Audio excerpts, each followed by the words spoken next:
Verse 12. Now, when the sun was going down, a deep sleep fell upon Abram, and behold, horror and great darkness fell upon him. Then he said to Abram, know certainly that your descendants will be strangers in a land that is not theirs, and will serve them, and they will afflict them 400 years. And this is all prophecy coming on now. Yeah. And also the nation whom they serve I will judge. Afterward they shall come out with great possessions. Now this is amazing. How he's prophesying to him. That's going to be way beyond his death. Yeah. But he's telling him what's going to happen. That's kind of a bummer, but so now as for you, you shall go to your fathers in peace. You shall be buried at a good old age. But in the fourth generation they shall return here, for the iniquity of the Amorites is not yet complete. Mm. All right, let's stop there a minute. Okay. As I was saying, the prophecy that he's giving Abram is sort of like, your descendants are going to be stupid and they're going to end up back here being slaves to this other country. And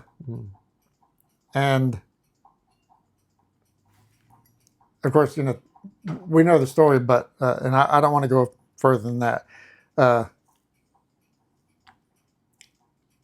But he's still going to have peace at the end of his old age.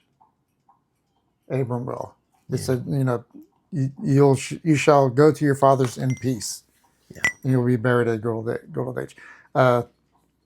What's your thoughts on this? Yeah. So, a few things.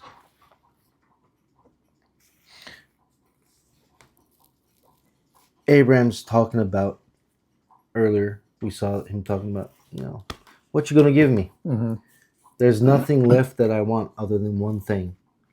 I can't go to the store and buy it. I mean, Walmart doesn't sell babies. Yeah. I am. Sorry. Like, what am I going to do? What am I going to do? What are you going to do for me? I can't do this. Abram is at the end of his wit. He's at the end of his strength in this matter. There's nothing he can do. He is completely at the mercy of God. And he says, what you going to do? And God says, don't worry about it. I'm taking care of you. You know, verse... But you're taking so long. I know, right? Verse 12, a deep sleep fell upon Abram, and behold, and the English translation is a little off. I'm going to read it exactly as it is in the Hebrew. The fear or dread of great darkness fell upon him. So, elsewhere, as we were reading earlier, off camera, there's plenty of verses that talks about utter darkness being God's abode, that God is wrapped in darkness, and it doesn't mean it in the sense of evil, but it means it in the sense of mystery. We cannot scrutinize him. We cannot comprehend him other than the meager amount that he allows us to, that he reveals himself to us. So it's like a black box, like they call it. It's a mystery, and humans are afraid of mystery to begin with. When we enter a dark alley, our spidey senses start tingling. We start looking around. When we're breaching a door and going into a dark warehouse or a building with no lights and we don't have night vision goggles, we are instantly more alert. If you were tired, if you were sleepy, and you ran out of your energy drinks, Rippets were our favorites in Afghanistan, most readily available. If you ran out of your caffeine, man, and you were falling asleep, the moment you enter a building um, where your enemy might be and you don't know, and you're awake all of a sudden because of the heightened adrenaline, the fear, and Abraham is experiencing this. And in that moment, God tells Abraham, "No, certainly." Like God is sitting up in his seat, leaning over and saying, "Without a doubt, understand this when I say to you." It's like when a mafia boss leans over and says, Understand this. "I'm gonna make you an offer you cannot refuse." But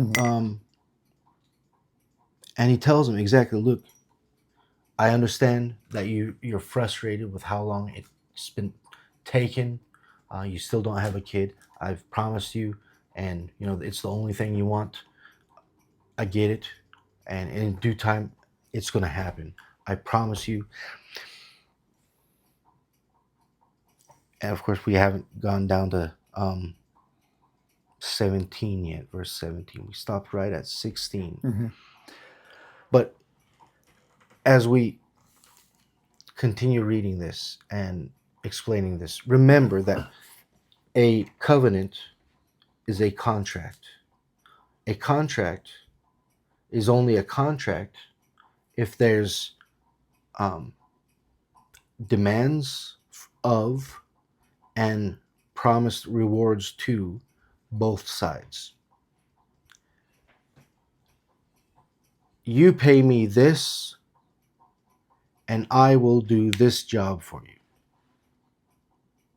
You put in your 20 years, you'll be fully vested in our company, and you'll get all your stock options, whatever. Um,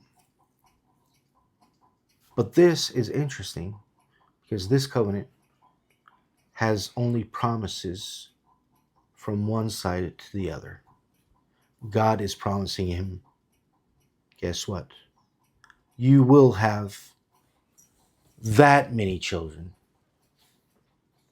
descendants. Your descendants, look, I'm going to tell you stuff that you didn't even ask me. Just so you know, I know what I'm talking about. Just so you know that I'm going to make it happen. Because guess what? There's something that's going to happen down the line, 400 or so years from now. And I am going to handle that through your descendants. Your descendants are going to be my men, my go-to guys when it's time to deal with this. So, for me to be able to do this, I'm hitching my plan on you, on your descendants. So, have no doubt about it. I'm promising you this. I have not lied to you yet. I have kept all my promises to you so far. Hear it when I say it. You're going to have children. You're going to have descendants. They're going to be a great nation. Actually, they're going to be several great nations. And this specific one I'm talking about is going to be servants to another nation, 400 years. That's my timetable. You're a puny human. Your life expectancy is what? It's not 400. It's not even half of that. Okay? So calm down. And as for you, don't worry. You're not going to die in horrible pain due to sickness. You're not going to die in battle. You're going to die in peace at a good old age. I am going to satisfy you with long life, much blessings, and a large family. I'm going to make all of your desires come true.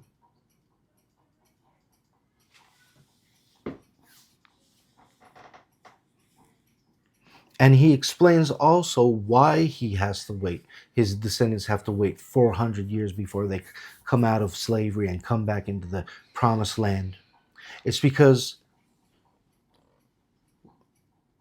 the iniquity of the Amorites is not yet complete.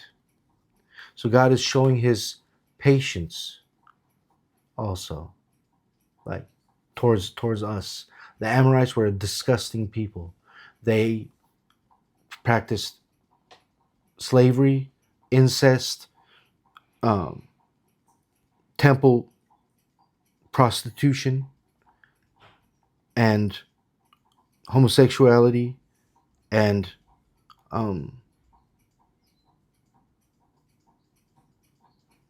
child sacrifice.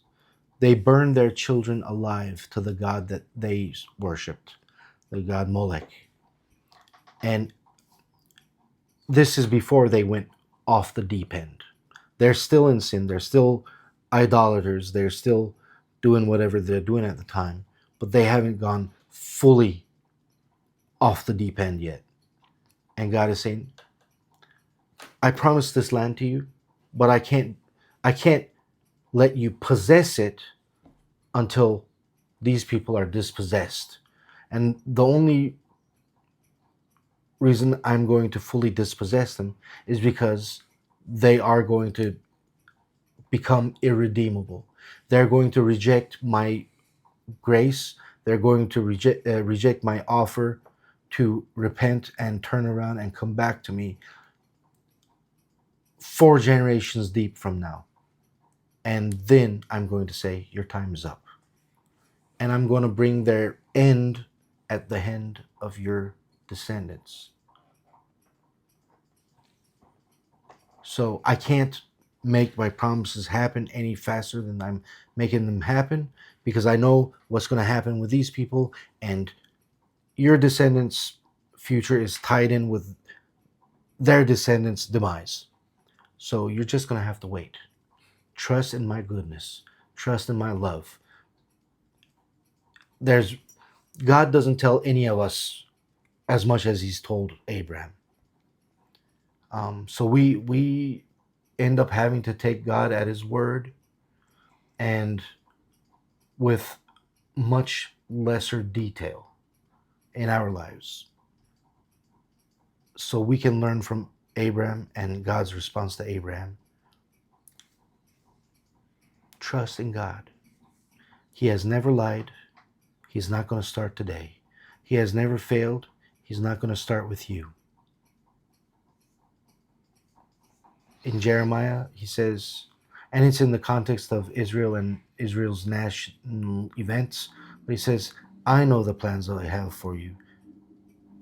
They're not plans for your destruction, but plans for prosperity. And I'm not talking about the prosperity gospel here. Don't get it twisted. I know my plans for you. They're good plans. They're plans that will give you life. They're plans that will bless you. But they're in the future, and you don't know what they are. I know what they are. You're just going to have to trust me. You're just going to have to believe in the Lord, and he's going to account that to you as righteousness. Kind of, we always thought that hurry up and wait was a military thing, but but as we can see, it's really a God thing, It's just hurry up and wait, and I will make things come about the way that they need to come about. And a lot of that is because of us that we have to wait, because we tend to veer off God's course. Yeah. And he can't just make you change over, because then he gets into the fact of you have the right to your own decisions on what he's not going to make you do something out of your will. Your will needs to be the same will as God's will. And until you turn around and remember that. Yeah.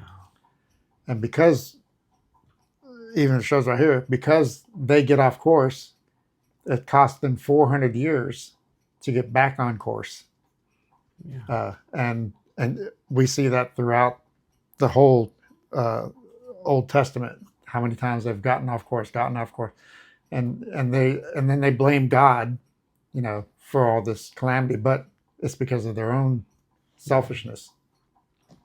Uh, Yeah. He even spares him the details of who they're going to go down to, what foreign land they're going to go down to, because mhm. Abraham already made that mistake once, and he's going to, oh my Lord, my children are going to make the same mistake. He spares him that trouble.